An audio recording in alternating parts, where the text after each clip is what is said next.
Thanks, Shelby. Shelby does a great job in our marketing department for the farmers markets and everything. So before I even get started, let's give Shelby a hand.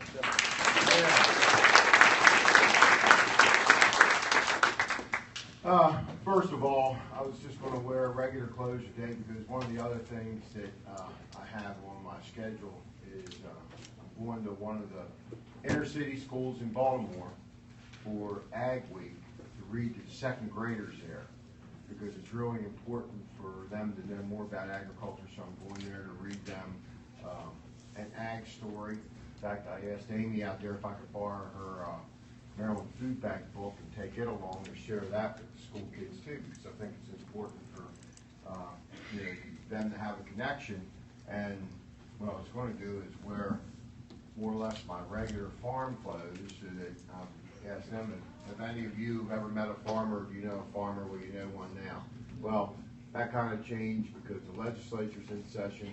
I've got some other things on the calendar today, and that's why I had to wear the war clothes of the day, to be able to go what I call uptown, to be able to speak to everybody up there and have a couple other meetings here today. So that's why it's coat and tie. That's why it's not the regular clothes. And last year I tried to trick everybody when I came in and had my Carhartt coveralls on and came up, and unzipped them.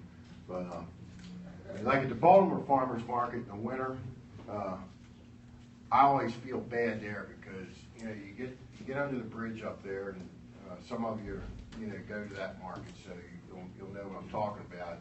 It can get a little chilly under there, especially if you're in the shade, and I got to stay warm. So I put a hoodie on underneath the coveralls, zip the coveralls all the way up.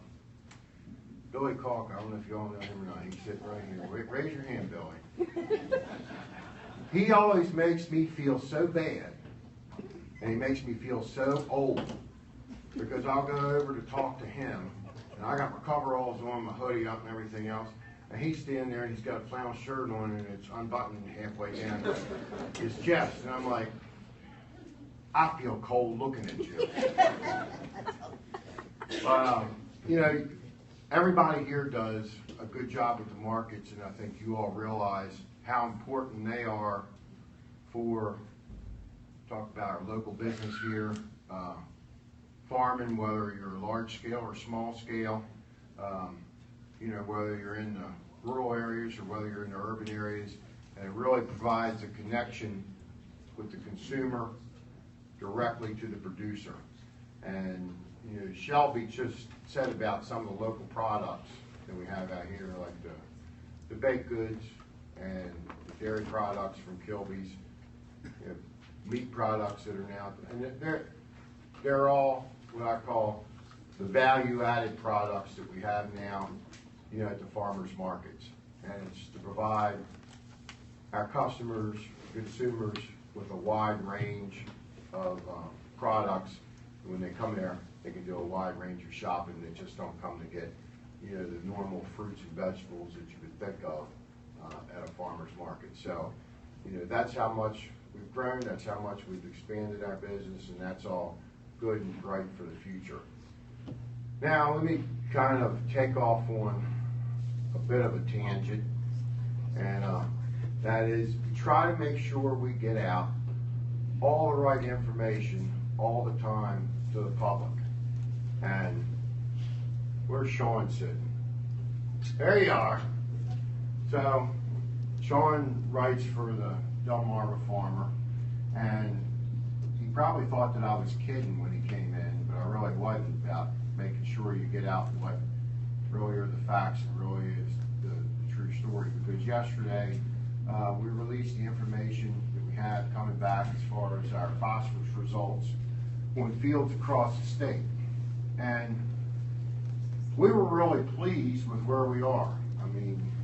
Out of all the fields in the state, it's about 1.5% don't need any more phosphorus applied to them. It's only about 18% that'll have to follow the phosphorus management tool. That's really good news.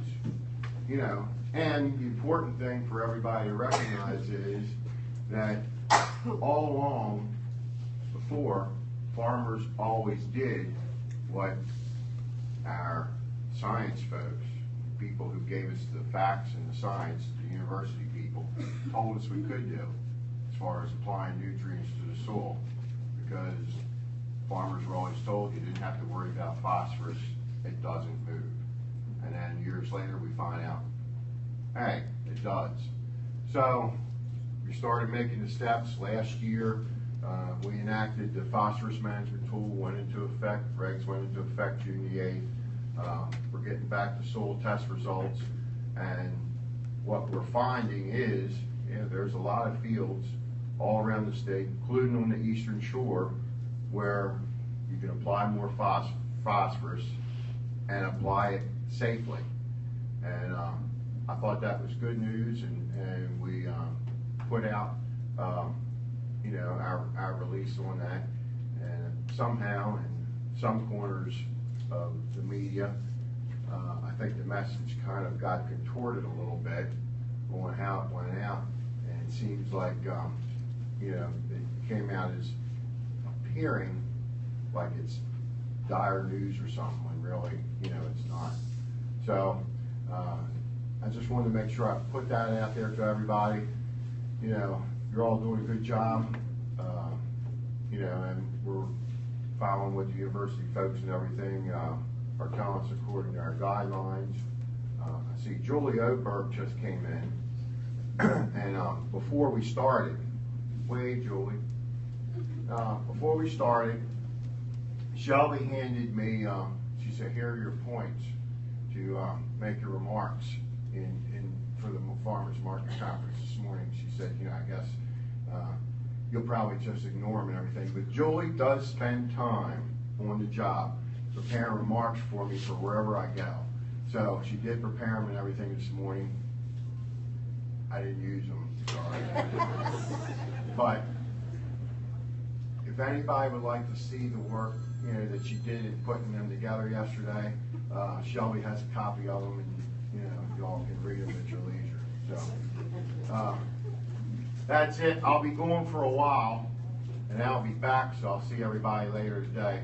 But I'm gonna go have some fun with the second graders in Baltimore. I hope we invited a couple city elected officials. We hope they can join us, and I'll see everybody a little bit later in the day.